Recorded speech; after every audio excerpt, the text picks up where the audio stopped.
الحمدللہ رب العالمین والصلاة والسلام علی سید الانبیاء والمرسلین وعلی آلہ وصحبہ اجمعین اما بعد۔ السلام علیکم ورحمۃ اللہ وبرکاتہ۔ حضور اکرم صلی اللہ علیہ وسلم ساری انسانیت کے لیے رحمت للعالمین بنا کر دنیا میں مبعوث کیے گئے۔ حضور اکرم صلی اللہ علیہ وسلم کی سیرت طیبہ کی ضرورت ہر زمانے میں ساری انسانیت کو رہی ہے، اسی لیے حضور اکرم صلی اللہ علیہ وسلم کی سیرت کا مطالعہ کرنا بطور خاص اہل اسلام مرد و خواتین کے لیے ضروری ہے۔ حضور اکرم صلی اللہ علیہ وسلم کی سیرت سے واقف انسان جب ہوگا تبھی اس کی زندگی دنیاوی اعتبار سے بھی کامیاب ہوگی اور آخرت میں بھی وہ کامرانی حاصل کرے گا۔ حضور اکرم صلی اللہ علیہ وسلم کی سیرت طیبہ کی اہمیت ہر زمانے میں رہی ہے۔ حضور پاک علیہ الصلوۃ والسلام کی سیرت مبارکہ کے متعلق لیکچرز کی ایک سیریز کا آغاز کیا جا رہا ہے۔ انشاءاللہ اس کا تسلسل جاری رہے گا۔ یہ آج کی ہماری پہلی نشست ہے جس میں ہم سیرت کسے کہتے ہیں اور سیرت طیبہ کی کیا اہمیت ہے اور حضور پاک علیہ الصلوۃ والسلام کی سیرت مبارکہ کے متعلق قرآن و حدیث میں کیا کہا گیا ہے اس کو جاننے کی کوشش کریں گے۔ معزز سامعات، حضور اکرم صلی اللہ علیہ وسلم کی سیرت طیبہ، حیات مبارکہ، دراصل سیرت کا مطلب یہ ہے کہ حضور پاک علیہ الصلوۃ والسلام کی مبارک زندگی ولادت سے لے کر وصال اقدس تک،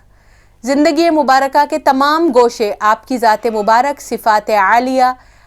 فضائل اور معجزات، آپ کے احوال اور ارشادات اور ہر پہلو کا ذکر سیرت کہلاتا ہے۔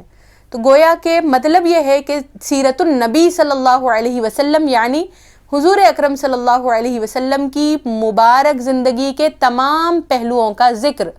سیرت ہے۔ سیرت حضور اکرم صلی اللہ علیہ وسلم کی ایسی جامع ہے، ایسی مبارک ہے کہ اس کی اللہ تعالیٰ نے اپنے کلام مقدس میں قسم یاد فرمائی ہے۔ حضور پاک علیہ الصلوۃ والسلام کی حیات طیبہ حقیقت میں دین اسلام کے حق ہونے کی گواہی دیتی ہے۔ حضور پاک علیہ الصلوۃ والسلام کی مبارک زندگی اللہ تعالیٰ کی توحید کی گواہی دیتی ہے، اسی لیے اللہ تعالیٰ نے آپ کی مبارک زندگی کی قسم یاد فرمائی۔ ارشاد ہے سورہ حجر میں ہے لعمرک، یعنی اے حبیب آپ کی زندگی کی قسم۔ غور کرنے کی بات ہے کہ حضور پاک علیہ الصلوۃ والسلام کی زندگی مبارکہ کی کیسی عظمت ہے اللہ تعالیٰ کے پاس کہ اللہ تعالیٰ نے آپ کی زندگی مبارک کو بطور قسم کے یاد فرمایا ہے۔ حضور اکرم صلی اللہ علیہ وسلم نے بھی اللہ تعالیٰ کے حکم سے اپنی زندگی مبارک کو بطور دلیل کے آپ نے پیش فرمایا۔ قرآن مجید کی آیت مبارکہ ہے فَقَدْ لَبِثْتُ فِيكُم مِّن قَبْلِهِ عُمُرًا فَقَدْ لَبِثْتُ فِيكُمْ عُمُرًا مِّن قَبْلِهِ أَفَلَا تَعْقِلُونَ، یعنی میں تم میں بعثت سے پہلے اپنی زندگی کا ایک حصہ گزار چکا ہوں، کیا تمہیں عقل نہیں ہے؟ حضور اکرم صلی اللہ علیہ وسلم کی حیات طیبہ، سیرت مبارکہ بعثت سے پہلے بھی اسوہ ہے، بعثت کے بعد بھی اسوہ ہے، یعنی حضور پاک علیہ الصلوۃ والسلام کی ولادت سے لے کر وصال تک ساری ہی زندگی انسانیت کے لیے کامل نمونہ ہے۔ اللہ تعالیٰ نے اسی لیے فرمایا ہے لَقَدْ كَانَ لَكُمْ فِي رَسُولِ اللَّهِ أُسْوَةٌ حَسَنَةٌ، یعنی تمہارے لیے رسول اکرم صلی اللہ علیہ وسلم کی مبارک زندگی سیرت یقیناً کامل نمونہ ہے۔ معزز سامعات، اللہ تعالیٰ نے حضور اکرم صلی اللہ علیہ وسلم کی سیرت، حیات، مبارک زندگی کو مکمل نمونہ قرار دیا ہے، یعنی ایک ایگزامپل، ایک بہترین ایگزامپل ساری انسانیت کے لیے۔ غور کرنے کی بات ہے اللہ تعالیٰ نے قرآن مقدس میں صرف اسوتن کا لفظ ذکر نہیں فرمایا، یعنی حضور پاک علیہ الصلوۃ والسلام کی زندگی تمہارے لیے ایک ایگزامپل ہے، صرف یہ نہیں فرمایا بلکہ اس کی ایک صفت بھی بیان فرمائی کہ کیسا ایگزامپل ہے، کیسا اسوہ ہے، کیسا نمونہ ہے، حسنتن، حسن والا نمونہ ہے، بہترین نمونہ ہے، خوبصورت نمونہ ہے۔ اللہ تعالیٰ اور کسی لفظ کے ساتھ بھی یہاں پر اسوہ کی صفت بیان فرما سکتا تھا، کاملتن، جامعتن، کوئی اور لفظ بھی ہو سکتا تھا، لیکن حسنتن کے لفظ کو اللہ تعالیٰ نے ذکر فرمایا، اور قرآن مجید کا ایک ایک لفظ بڑا معنی خیز ہوتا ہے، اس میں بڑے گہرے معانی پوشیدہ ہوتے ہیں۔ سبھی جانتے ہیں کہ اللہ تعالیٰ کا کلام ہے، تو اللہ تعالیٰ کے کلام کی شان بھی بڑی ہے، ایک ایک لفظ میں بھی بڑی فصاحت اور بلاغت ہوتی ہے، اور ایک ایک لفظ کے اختیار میں بھی کوئی نہ کوئی حکمت اور جمال موجود ہوتا ہے۔ تو اللہ تعالیٰ نے فرمایا اسوۃ حسنۃ، تو حسنہ کا کیا مطلب ہے؟ حسنہ کا مطلب ہے ذات حسن، حسن والا، جمال والا۔ تو سرکار دو عالم صلی اللہ علیہ وسلم کی زندگی مبارک کو اللہ تعالیٰ نے اسوہ حسنہ فرمایا، یعنی حسن والا اسوہ ہے۔ ایسا نہیں ہے کہ حضور پاک علیہ الصلوۃ والسلام کی زندگی مبارک عام لوگوں جیسی زندگی ہو، یا حضور پاک علیہ الصلوۃ والسلام کی زندگی مبارکہ میں کچھ پہلو ہیں جو خوبصورت ہے، کچھ پہلو ہیں جو قابل اقتداء ہے، اور کچھ پہلو بالکل عام ہیں۔ بحیثیت انسان حضور پاک علیہ الصلوۃ والسلام کی زندگی رہی، ایسا ہرگز نہیں ہے۔ حضور اکرم صلی اللہ علیہ وسلم کی زندگی مبارکہ کا ایک ایک پہلو حسن و جمال والا ہے۔ اسوۃ حسنہ اللہ تعالیٰ نے فرمایا تو معلوم ہوا کہ آپ کی زندگی مبارکہ کا ایک ایک پہلو، ایک ایک لمحہ، ایک ایک ساعت آپ کی زندگی مبارک کی بڑی حسن والی ہے، بڑی جمال والی ہے۔ جمال کی جس شکل کو انسان دیکھنا چاہے وہ حضور اکرم صلی اللہ علیہ وسلم کے اسوہ مبارکہ میں، زندگی مبارکہ میں دیکھ سکتا ہے۔ ظاہری حسن و جمال، باطنی کمال و خوبی، ہر قسم کا حسن کی مختلف شکلیں ہوتی ہے۔ ظاہری حسن و جمال، چہرے کی خوبصورتی، قد و قامت کی خوبصورتی بھی حسن کہلاتی ہے، اور بہترین اخلاق، سچائی، امانت، شجاعت، سخاوت، یہ بھی حسن ہے۔ تو حضور اکرم صلی اللہ علیہ وسلم کے اسوہ مبارکہ میں کون سا حسن ہے؟ حضور پاک علیہ الصلوۃ والسلام کا اسوہ مبارکہ ظاہری اعتبار سے بھی حسین ہے، باطنی اعتبار سے بھی حسین اور کامل ہے، بالکل کمپلیٹ اگزامپل ہے کہ جس کی کوئی مثال ہی نہیں ہے۔ بے مثال اسوہ ہے حضور اکرم صلی اللہ علیہ وسلم کی سیرت طیبہ۔ اللہ تعالیٰ نے جب اسوۃ حسنہ فرمایا تو پھر اب اگر کوئی حسن کے متلاشی ہے، حسن دیکھنا چاہتے ہیں، حسن کا کوئی پہلو کوئی پسند کرتا ہے، کسی کو کوئی اور پہلو پسند ہوتا ہے، تو جس کو جو پہلو پسند ہے، جو جس پہلو کو حضور اکرم صلی اللہ علیہ وسلم کی حیات میں دیکھنا پسند کرتا ہے، دیکھنا چاہتا ہے، تلاش کرتا ہے، یقیناً اسے وہ حسن کا پہلو حضور اکرم صلی اللہ علیہ وسلم کے اسوہ مبارک میں ملتا ہے۔ اسی وجہ سے حضور پاک علیہ الصلوۃ والسلام کی سیرت جاننے والے یہ جانتے ہیں کہ حضور پاک علیہ الصلوۃ والسلام سے فیض حاصل کرنے والوں میں صرف عربی لوگ ہی نہیں ہیں، عربی بھی ہے، عجمی بھی ہے۔ حبش کے بلال حبشی رضی اللہ عنہ بھی ہے، تو فارس کے سلمان فارسی بھی ہے، روم کے صہیب رومی بھی ہے رضی اللہ عنہم اجمعین۔ دیکھا جائے تو عربی بھی ہے، عجمی بھی ہے۔ پھر حضور اکرم صلی اللہ علیہ وسلم سے فیض پانے والوں کی صفات کو اگر دیکھا جائے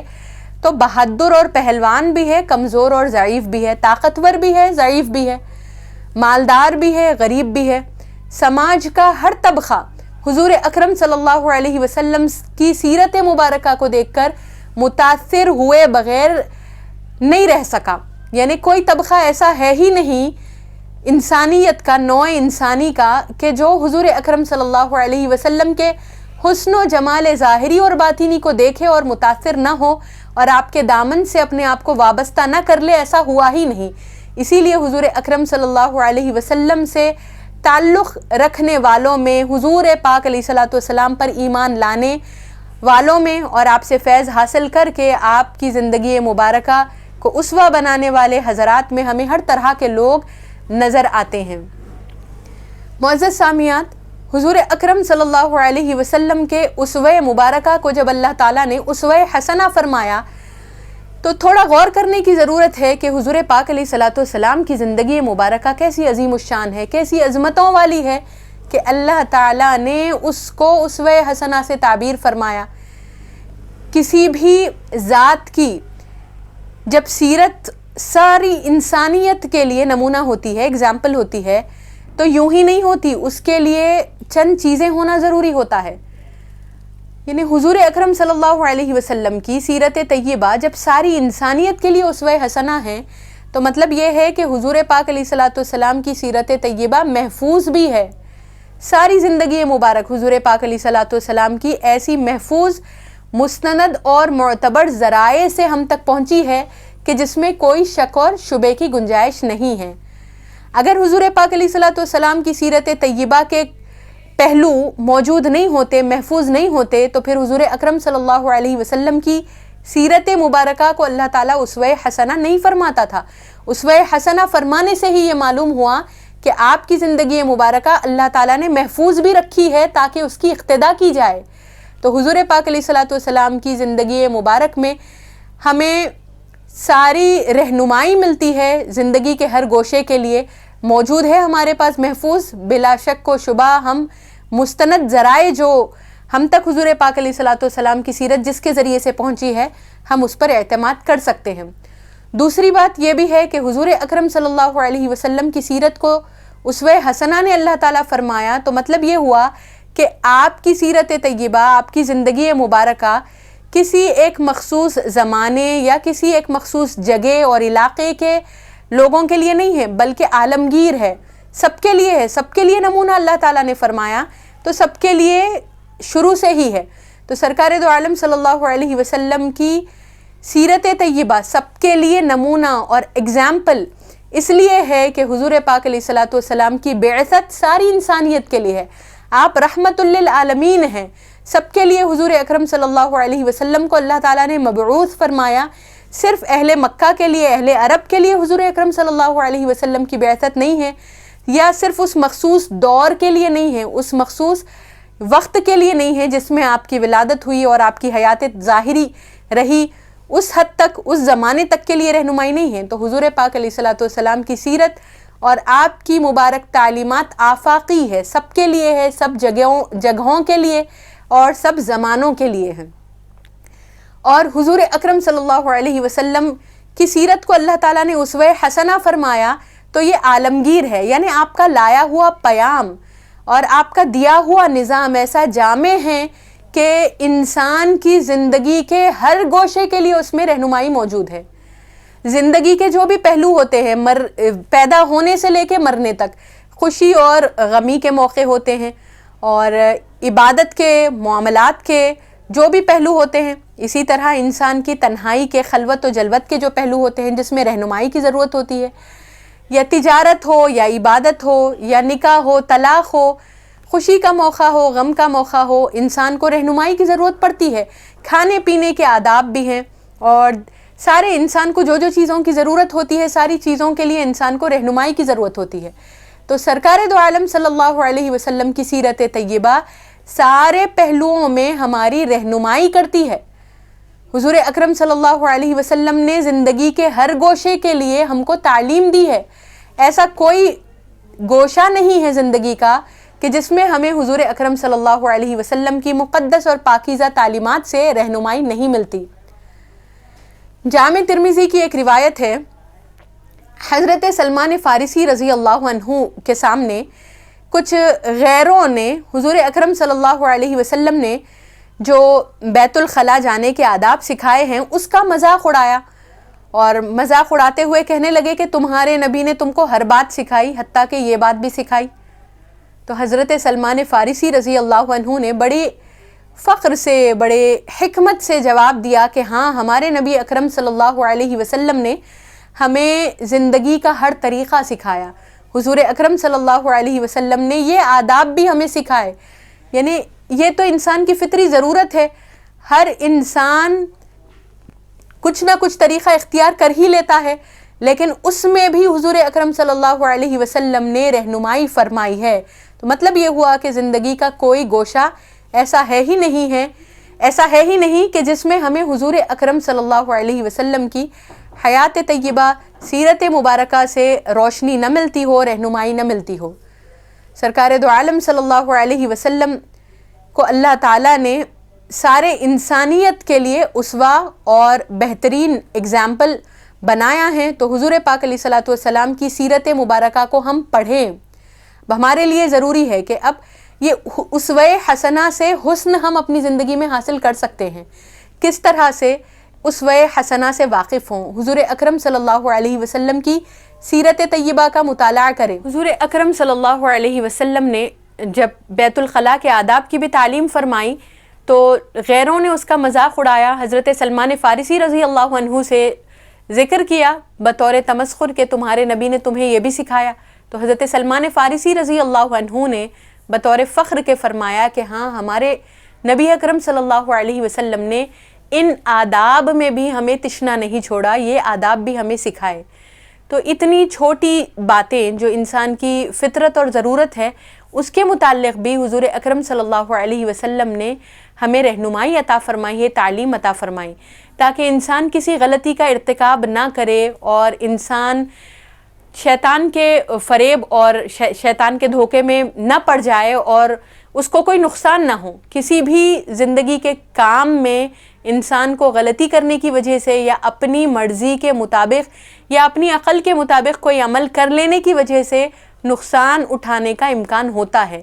انسان نقصان اٹھانے کے بعد جب تجربہ ہوتا ہے کہ ایسا کرنے سے نقصان ہوا تو پھر آئندہ وہ اس سے اپنے آپ کو بچانے کی کوشش کرتا ہے۔ تو لیکن نبی اکرم صلی اللہ علیہ وسلم کا یہ احسان ہے کہ آپ نے پہلے ہی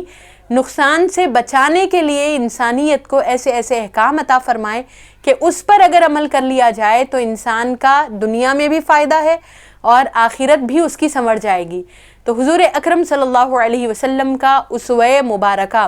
اسوہ حسنہ جامع ہے، زندگی کے تمام گوشوں کے لیے ہے، جیسے حسین ہے ویسے ہی وسیع اور دلکش بھی ہے۔ یعنی جس طرح اس میں حسن و جمال پایا جاتا ہے، اس میں وسعت بھی پائی جاتی ہے۔ ہر زمانہ، ہر مکان کے لیے حضور پاک علیہ الصلوۃ والسلام کی تعلیمات بالکل مناسب معلوم ہوتی ہے۔ مثلا حضور اکرم صلی اللہ علیہ وسلم نے اپنی حیات طیبہ میں جن احکام کا مکلف بنایا تھا، یعنی جن چیزوں کا حکم فرمایا تھا، ان کو اگر 1400 سال گزرنے کے بعد بھی ہم آج بھی دیکھتے ہیں تو اس میں ہمیں فوائد ہی نظر آتے ہیں۔ ایسا نہیں ہے کہ 1400 سال گزر گئے، اتنا لمبا وقت ہو گیا، کا اتنا زیادہ عرصہ ہونے کے بعد میں، زمانہ گزر جانے کے بعد کوئی چیز میں یعنی اب ضرورت نہیں رہتی، کسی چیز کی اس وقت ضرورت تھی تو اب ضرورت نہیں ہے۔ ایسا بہت سے دنیاوی معاملات میں ہم دیکھتے ہیں، ہوتا ہے ایک وقت گزر جانے کے بعد میں وہ بات نہیں رہتی جو پہلے تھی۔ لیکن دین اسلام کے احکام، حضور پاک علیہ الصلوۃ والسلام کی سنتیں، حضور پاک علیہ الصلوۃ والسلام کے ارشادات ایسے جامع ہیں کہ اس وقت حضور پاک علیہ الصلوۃ والسلام نے حکم دیا تھا، لیکن ایسے محسوس ہوتا ہے کہ آج کے زمانے کے لیے ہی، آج کے احوال کے لیے، آج کے انسان کے لیے ہی حضور اکرم صلی اللہ علیہ وسلم نے یہ حکم دیا۔ اس زمانے کے مطابق بھی تھا، اس زمانے کے مناسب بھی ہے۔ تو سرکار دو عالم صلی اللہ علیہ وسلم کی تعلیمات میں یہ کمال ہے۔ حضور پاک علیہ الصلوۃ والسلام کا اسوہ مبارکہ اسی لیے اللہ تعالیٰ نے اسوہ حسنہ قرار دیا ہے۔ حضور اکرم صلی اللہ علیہ وسلم کی زندگی مبارکہ ہم سب کے لیے قرآن مجید کی ایک عملی تصویر ہے۔ اسی لیے حضرت سیدہ عائشہ رضی اللہ عنہا سے جب حضور اکرم صلی اللہ علیہ وسلم کے اخلاق مبارکہ کے متعلق پوچھا گیا تو آپ نے فرمایا کانا خلقہ القرآن، یعنی حضور اکرم صلی اللہ علیہ وسلم کے اخلاق تو قرآن ہیں۔ قرآن مجید کی عملی تصویر حضور پاک علیہ الصلوۃ والسلام کی ذات مبارک ہے۔ تو معزز سامعات، اگر ہم آج بھی چاہتے ہیں کہ دین اسلام کا پیام اور زیادہ لوگوں تک پہنچے اور لوگ اس کو قبول کریں، دین اسلام کا جو پیام ہے اس کا اثر لوگوں پر پڑے، ہماری تبلیغ کا فائدہ لوگوں تک پہنچے اور ان قرآن مقدس کی پاکیزہ تعلیمات سے لوگ روشنی حاصل کریں، تو اس کے لیے یہ نہایت ضروری ہے کہ ہم قرآن مقدس کی تعلیمات کو سیرت مصطفیٰ صلی اللہ علیہ وسلم کے آئینے میں دکھائیں۔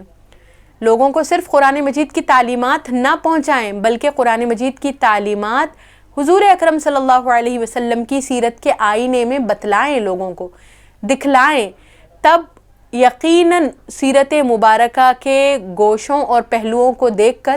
قرآن مقدس کی تعلیمات پر وہ ایمان بھی لائیں گے، ان کے دل میں یقین بھی پیدا ہوگا اور عملی نمونہ دیکھنے کی وجہ سے، سیرت مبارکہ کے پہلوؤں کو دیکھنے کی وجہ سے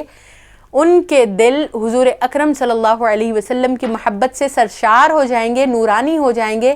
اسلام کا پیام قبول کرنے کے لیے کھل بھی جائیں گے۔ حضور اکرم صلی اللہ علیہ وسلم کی تعلیمات مبارکہ ایسی نہیں ہے کہ آپ نے صرف دوسروں کو حکم دیا ہو کہ ایسا کیا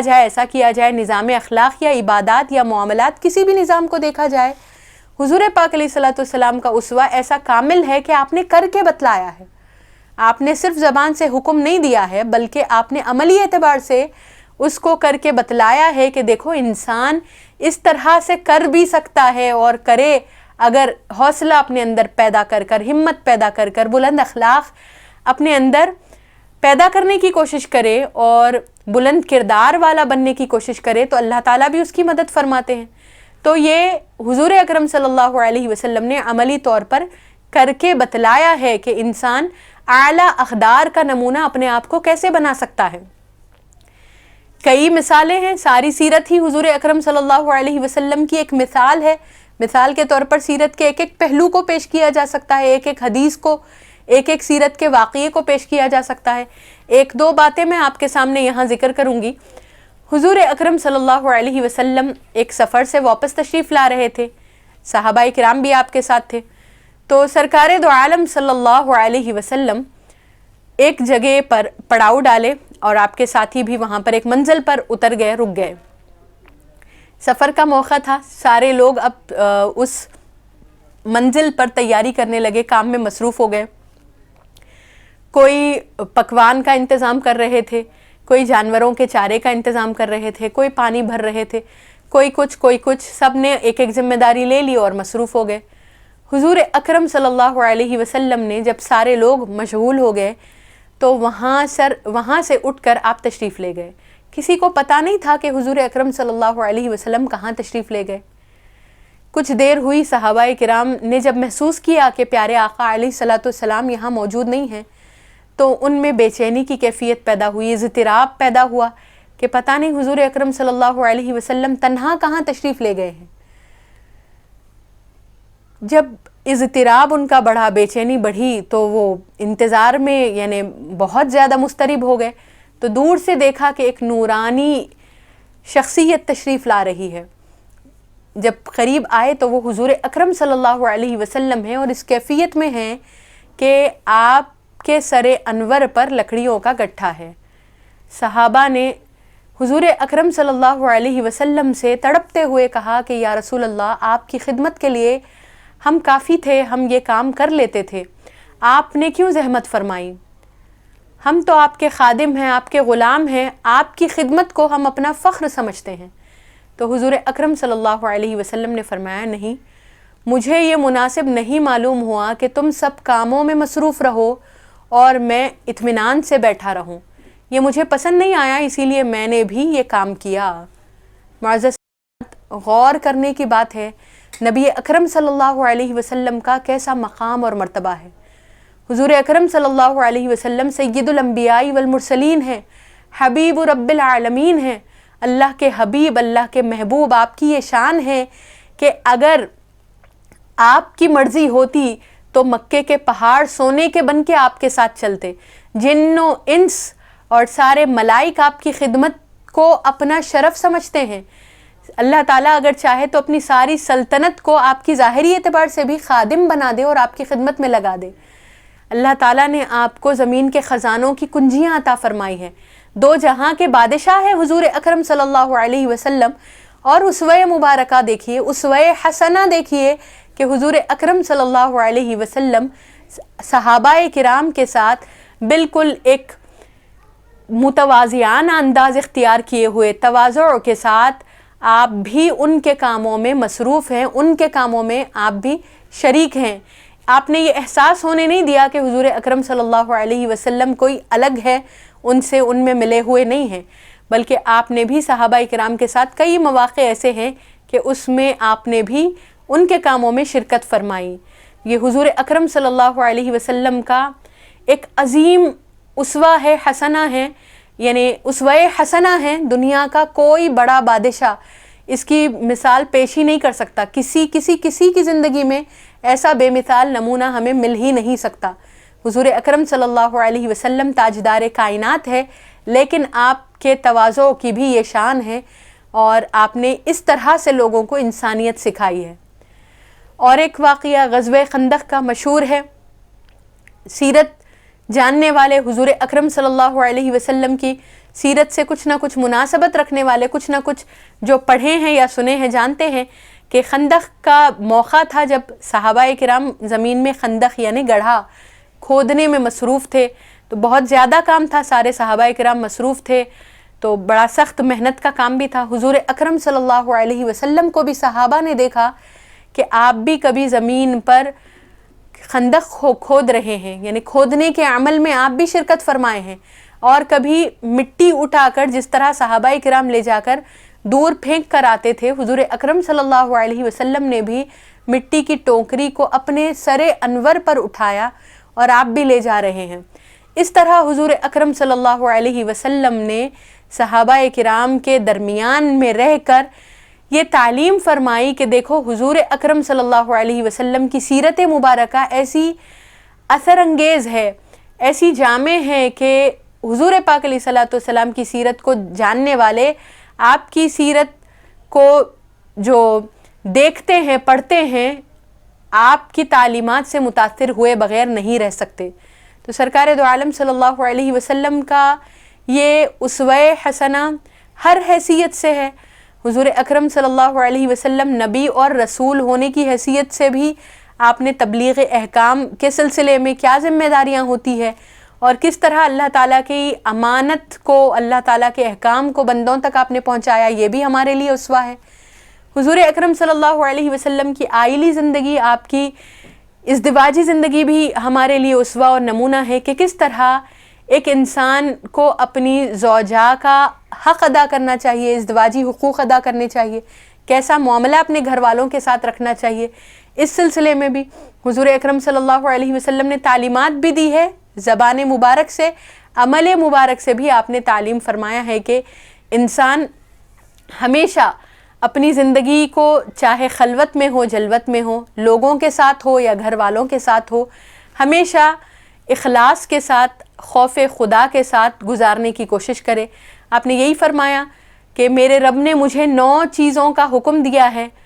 اس میں سے ایک چیز آپ نے فرمائی اور میں بھی تمہیں ان چیزوں کی وصیت کرتا ہوں۔ اس میں سب سے پہلی بات آپ نے یہی فرمائی کہ میرے رب نے مجھے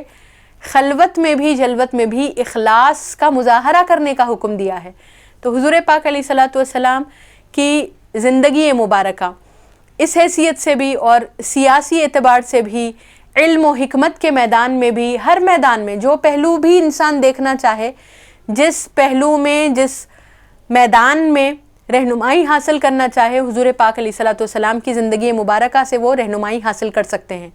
مکی زندگی حضور اکرم صلی اللہ علیہ وسلم کی کیسے احوال سے دوچار رہی، کس طرح مشرکین اور غیر مسلمین حضور اکرم صلی اللہ علیہ وسلم کو ایذائیں اور تکلیفیں پہنچاتے رہے، اسلام کے پیام کو روکنے کی کوشش کرتے رہے، لیکن حضور اکرم صلی اللہ علیہ وسلم نے حق کے پیام کو کس امانت و صداقت کے ساتھ اور کیسی ذمہ داری کے ساتھ آپ اس کو ادا فرماتے رہے، تکلیفوں کو برداشت کرنے کے باوجود بھی صبر کا کیسے مظاہرہ فرمایا، اور آپ نے اپنے غلاموں کو کیسے صبر کی تلقین فرمائی۔ یہ احوال بھی موجودہ زمانے میں بھی جب بھی مسلمانوں کو ایسے احوال پیش آئیں کہ اسلام پر ثابت قدم رہنے کے لیے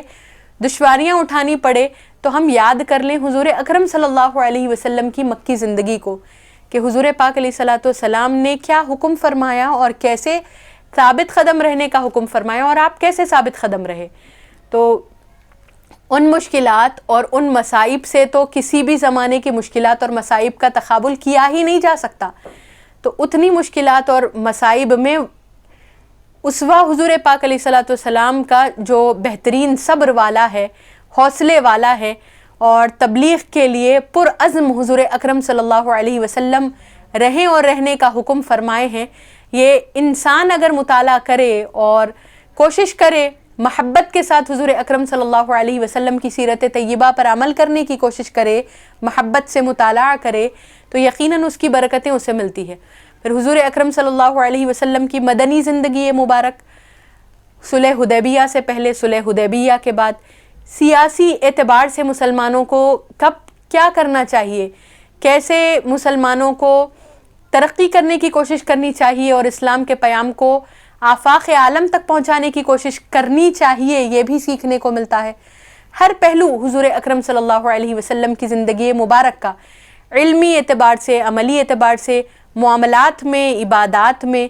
اور تبلیغ کے سلسلے میں، احکام پہنچانے کے سلسلے میں، ہر اعتبار سے حضور پاک علیہ الصلوۃ والسلام کی سیرت طیبہ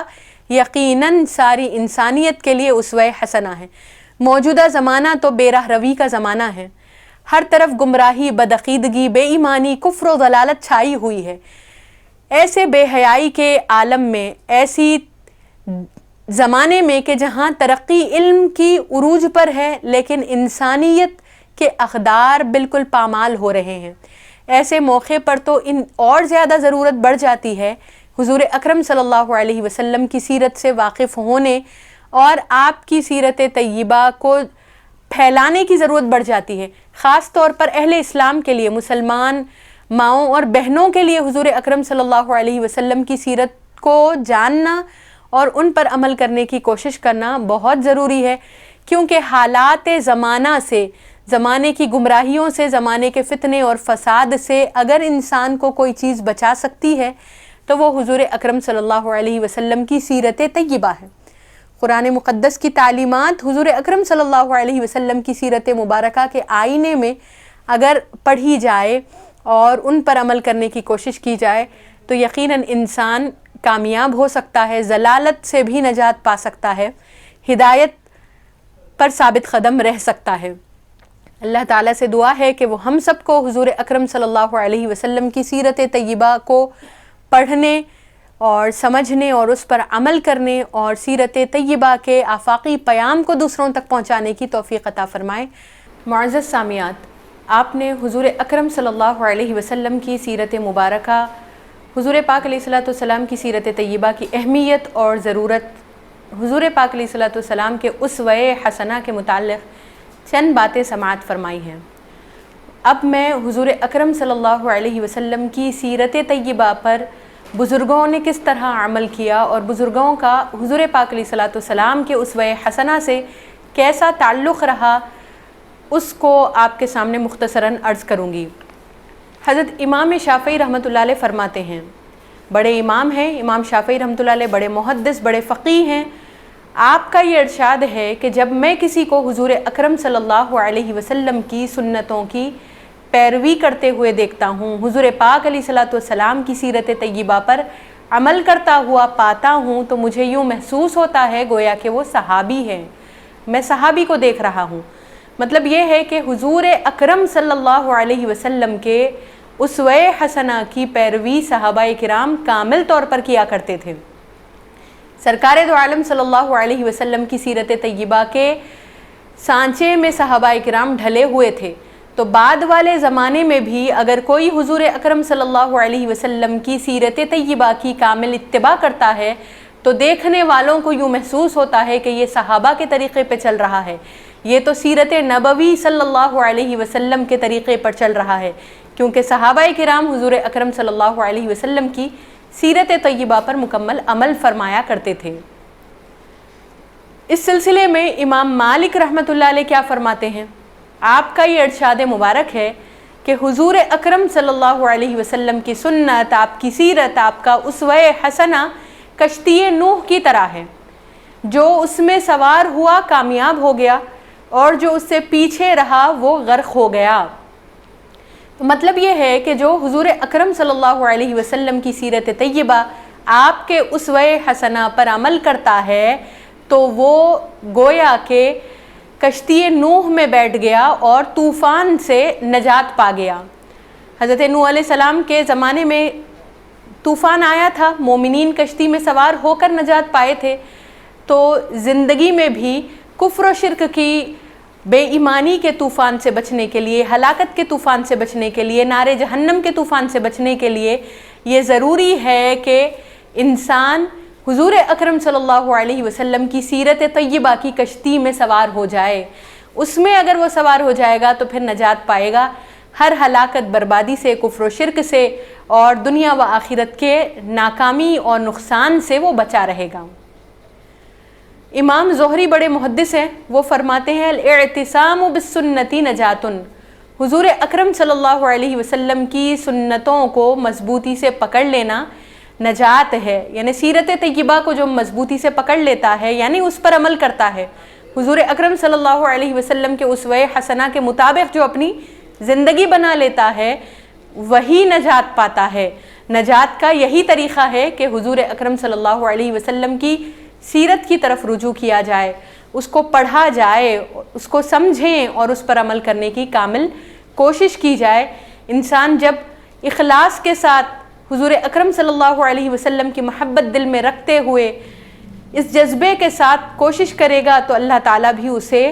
برکت عطا فرمائے گا اور اس کی کوشش کو کامیاب فرمائے گا، اس کی زندگی سیرت نبوی کا آئینہ بن جائے گی۔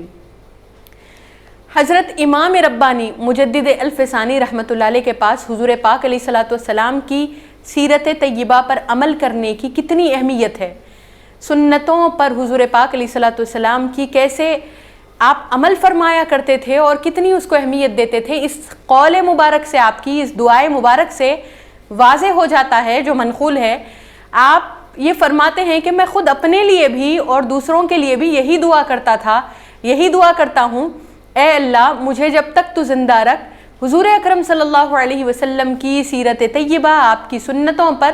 عمل کرنے والا بنا کر رکھ، یعنی میری زندگی بس حضور اکرم صلی اللہ علیہ وسلم کی سیرت طیبہ اور آپ کی سنن مبارکہ کی پیروی میں گزر جائے۔ وَأَمِتْنِي عَلَىٰ اتِّبَاعِ السُّنَّةِ، اور مجھے حضور اکرم صلی اللہ علیہ وسلم کی سنتوں کی اتباع میں ہی موت عطا فرما، یعنی آپ یہ دعا کرتے ہیں کہ موت بھی آئے مجھے تو اس حال میں آئے کہ میں حضور اکرم صلی اللہ علیہ وسلم کی سنن مبارکہ، آپ کی سیرت طیبہ، آپ کے اسوہ حسنہ پر عمل کرتا ہوا اس دنیا سے رخصت ہو جاؤں۔ پھر یہ بھی آپ کی دعا ہے کہ میرا حشر بھی اے اللہ حضور اکرم صلی اللہ علیہ وسلم کی سنتوں کی اتباع میں فرما۔ تو اتنے بڑے امام، صوفی وقت، امام ربانی مجدد الفسانی رحمۃ اللہ علیہ اپنی اس دعائے مبارکہ سے لوگوں کو بتاتے ہیں کہ حضور پاک علیہ الصلوۃ والسلام کی سیرت طیبہ کی کیا اہمیت ہے، سنتوں پر عمل کرنے کی کتنی اہمیت ہے اور سنتوں سے اپنے آپ کو جوڑ لینے کی کتنی اہمیت ہے۔ یقیناً انسان اگر چاہتا ہے کہ دنیا اور آخرت میں کامیاب ہو تو وہ پھر حضور اکرم صلی اللہ علیہ وسلم کی سیرت طیبہ کے مطابق اپنی زندگی گزارے۔ نہ صرف سیرت طیبہ کے مطابق زندگی بنانے سے اس کو آخرت میں کامیابی ملے گی، اللہ اور اللہ کے رسول کا قرب ملے گا، درجہ بلند ہوگا، دنیا میں بھی بڑی برکتیں اس کو ظاہر ہوگی۔ حضرت بشر حافی رحمۃ اللہ علیہ کامل اولیاء کرام میں سے ہیں، آپ کے متعلق یہ آتا ہے کہ ایک مرتبہ آپ کو حضور اکرم صلی اللہ علیہ وسلم کا دیدار ہوا۔ سرکار دو عالم صلی اللہ علیہ وسلم نے ان سے فرمایا کہ اے بشر، کیا تم جانتے ہو کہ اللہ تعالیٰ نے تمہیں اتنا بڑا مقام اور تمہیں قرب کا یہ مقام کیوں عطا فرمایا ہے، یہ بلندی تمہیں کس وجہ سے نصیب ہوئی ہے؟ تو انہوں نے عرض کیا کہ یا رسول اللہ میں نہیں جانتا۔ تو پیارے آقا علیہ الصلوۃ والسلام نے ارشاد فرمایا، اے بشر، اس کی وجہ یہی ہے کہ تم میری سیرت طیبہ پر عمل کرتے ہو، میرے طریقے پر چلتے ہو، میری سنتوں پر عمل کرتے ہو، اتباع کرتے ہو، اسی لیے اللہ تعالیٰ نے تمہیں یہ مقبولیت عطا فرمائی ہے۔ تو معزز سامعات، سرکار دو عالم صلی اللہ علیہ وسلم کی سیرت طیبہ کا وہ مقام ہے کہ اگر انسان اس پر عمل کر لے تو نہ صرف اس کی آخرت سنورے گی بلکہ اس کی دنیا بھی سنور جائے گی، دنیا اور آخرت میں وہ کامیاب ہو جائے گا، دنیا اور آخرت میں ترقی حاصل کرے گا، اطمینان کے ساتھ اس کی زندگی گزر جائے گی۔ زمانے کی جو پریشانیاں ہیں، فتنے اور فسادات ہیں، مصائب ہے، آفتیں ہیں جو انسان کو پریشان کرتی رہتی ہے، ان ساری چیزوں سے سکون حاصل کرنے کا ایک ہی طریقہ ہے کہ سرکار دو عالم صلی اللہ علیہ وسلم کی سیرت طیبہ، آپ کے اسوہ حسنہ میں انسان پناہ لے، سرکار دو عالم صلی اللہ علیہ وسلم کی سیرت طیبہ سے رہنمائی حاصل کرے اور اس کے مطابق اپنی زندگی بنانے کی کوشش کرے، اپنے آپ کو ڈھال لے سیرت کے سانچے میں،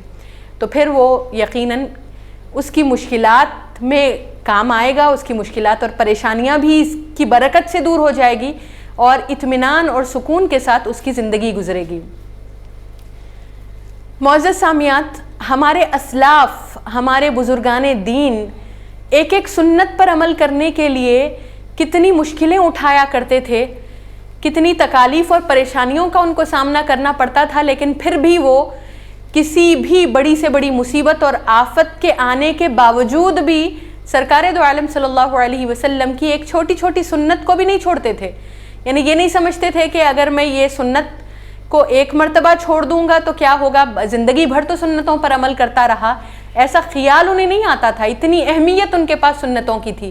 اور ہم اپنا بھی جائزہ لیں کہ کس طرح ہم چھوٹی موٹی وجوہات کی بنا پر، چھوٹے موٹے مسائل کی بنا پر سنتوں کو چھوڑنے کا وتیرہ بنا رہے ہیں. ایسا حضور اکرم صلی اللہ علیہ وسلم کی سنتوں کو شب و روز ہم چھوڑ دیے ہیں، اس سے غافل ہیں کہ ہم کو پتہ ہی نہیں کہ حضور اکرم صلی اللہ علیہ وسلم کی سنتیں کیا ہے. ہم اپنی نوجوان نسل کو، اپنی اولاد کو یہ بتاتے بھی نہیں ہیں کہ حضور پاک علیہ الصلوۃ والسلام کی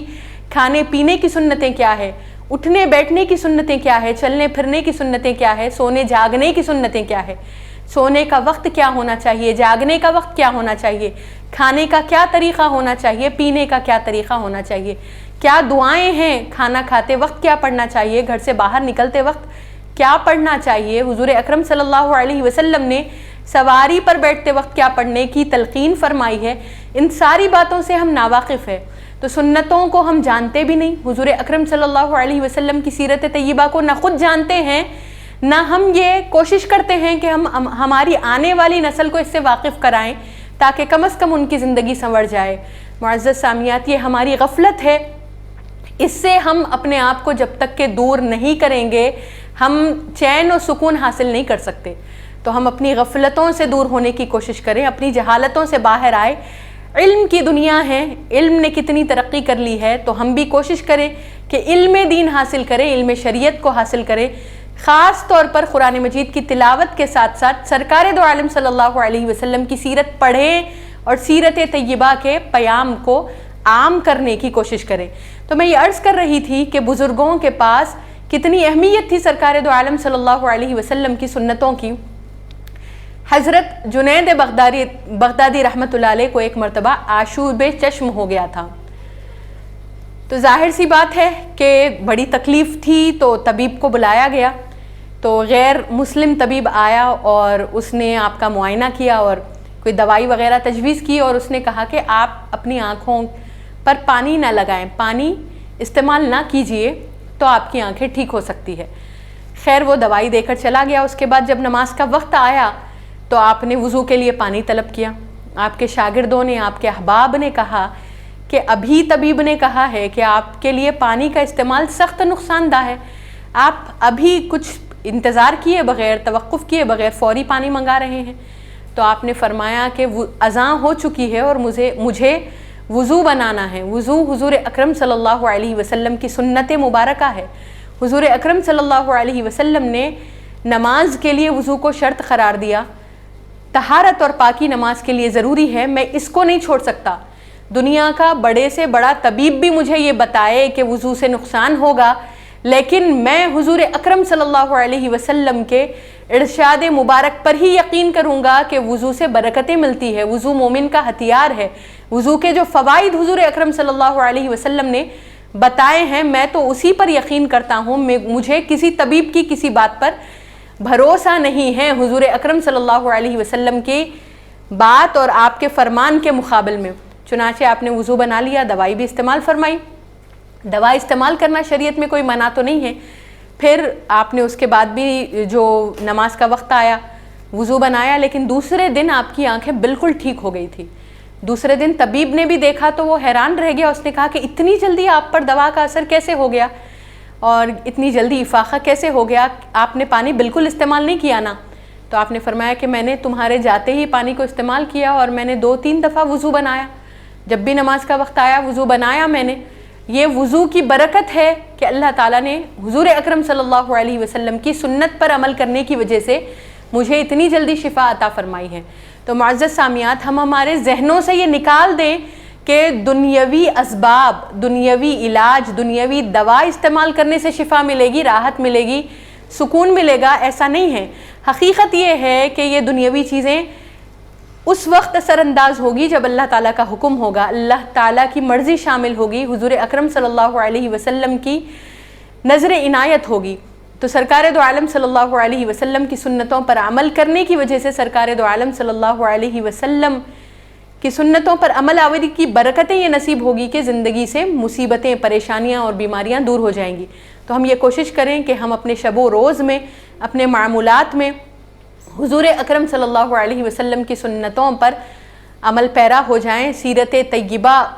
سے واقف ہوں، سرکار دو عالم صلی اللہ علیہ وسلم کے شب و روز کے معمولات، حضور پاک علیہ الصلوۃ والسلام کی مبارک زندگی کو جاننے کی کوشش کریں اور اس کے مطابق اپنی زندگی کو بنائیں۔ خاص طور پر اپنی